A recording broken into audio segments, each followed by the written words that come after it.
do an interview? Fire away, man. All right. All right. So. Give me your best shot. I'm ready. Okay. Bring it on. Do a sound. Well, I'm actually gonna ask you questions, but you know we can run more. No, I'm kidding. Feel free to relax and just enjoy this. Yeah, I'm the easiest interview you'll ever have. Well, I've had some easy ones, so.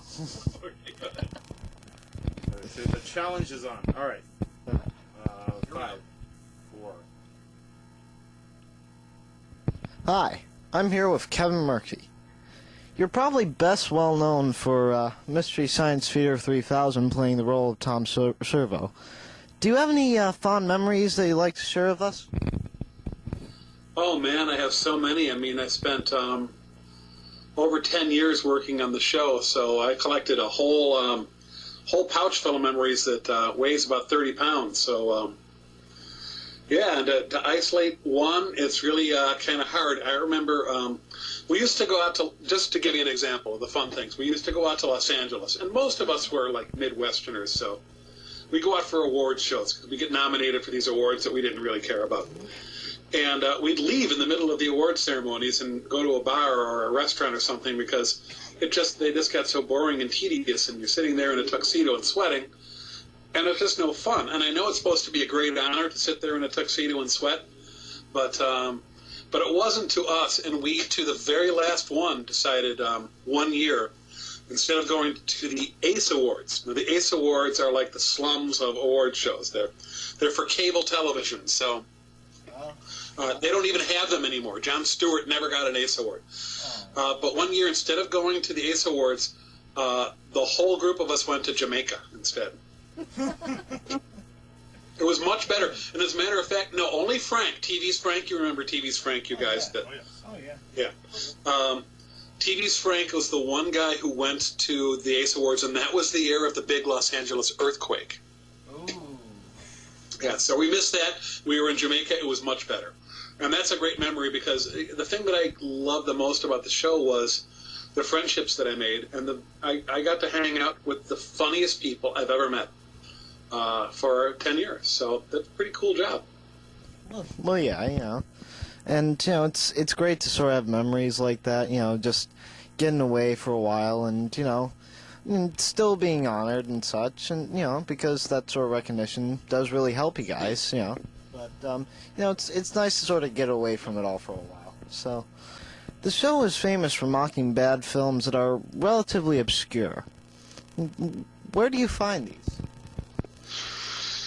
Well, most of them lived under rocks in the backwaters of the cinematic cesspool, you know, and we'd have to get these tapes in from the network. The network would go out, and they had people who just loved going out there and finding the worst possible movies they could get their hands on, and they'd send us boxes full of tapes, and we'd end up watching, I'd say at least 20 films for every one that we actually picked to be on the show. So for every bad movie you saw in Mystery Science Theater, there were 20 worse films than that we didn't pick because they were too bad to be on the show. Was the network run by scientists?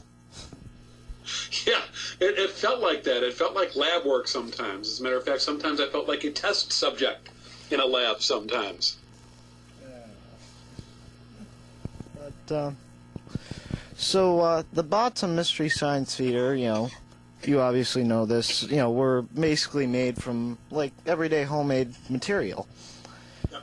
Were there any accidents that occurred on set? Oh, man, about every other show while we were performing, these things were held, you gotta know, these things were held together with hot glue and PVC pipe, and they were initially put together what you call kit bashing. You just take junk and throw it together and make the puppet, and they're held together with hot glue and gaffer's tape. And so, of course, they'd fall apart. And so just about every show, well, for me, running Tom Servo, his head was always popping off. So we'd generally bust a take by his head popping off sometime or another. And with Crow had very complicated eyes. So it was very difficult to keep his eyes working. And at one time, the eye mechanism was made out of popsicle sticks and little fiberglass pulleys. So It was very, very susceptible to breaking, and then like fishing line. So it was really susceptible to breaking, and it would always break. And so Crow's eyes would get stuck in the top of his little soap dish eye socket, and we'd have to break a take. So working with puppets made out of dumpster material was always a tricky endeavor. So you basically like built these things out of like a little bit more than a slight budget, and or am I getting this correctly, or? Oh, no, well, when it first started, they were built out of truly junk that was found in dumpsters and at the St. Vincent de Paul and the Goodwill stores. But when the show became successful, we had to be able to duplicate the puppets so that we would have more puppets so we could do stunts and blow them up and burn them up and hit them with baseball bats and golf clubs, because that's what you do with a puppet.